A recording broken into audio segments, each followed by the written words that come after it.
Security ज़राए का कहना है कि अज़्म इस्तेहकाम से फौजी ऑपरेशन का तासुर लेना गलत है। कोई ऑपरेशन होगा ना ही किसी को बेघर किया जाएगा। अज़्म इस्तेहकाम के तहत दहशत गर्दी की रोकथाम के लिए कसीरुल जहती पॉलिसी तरतीब दी जाएगी।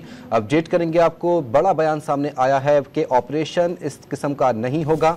इस हवाले से मजीद जानते हैं डॉन न्यूज़ पेशावर के ब्यूरो चीफ अली अकबर से। अली बताइएगा, वजाहत सामने आई है।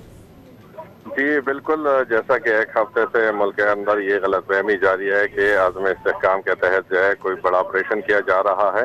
तो इस हवाले से आज सिक्योरिटी ऑफिसर्स ने सीनियर सहाफ़ियों के लिए ब्रीफिंग का इस्तेमाल किया था। उसको बताया गया कि ये जो आज़म इस्तेहकाम है इसका मतलब ये नहीं है कि ऑपरेशन होगा और फौज को जो है दोबारा सोलहज़दा इलाकों में भेजा जाएगा और वहाँ से लोग फिर डिस्प्लेस होंगे। उनका ये कहना था ये कसीरुल जहती पॉलिसी है जिसके अंदर मंशियात की रोकथाम और जो टेरर फाइनेंसिंग है और उसके अलावा जो दहशतगर्द है तो उनको सजाएं दिलवाने के लिए कानून साजी की जाएगी। जी बिल्कुल, दहशतगर्दी की रोकथाम के लिए कसीरुल जहती पॉलिसी तरतीब दी जाएगी। अली अकबर अपडेट करे थे, बहुत शुक्रिया।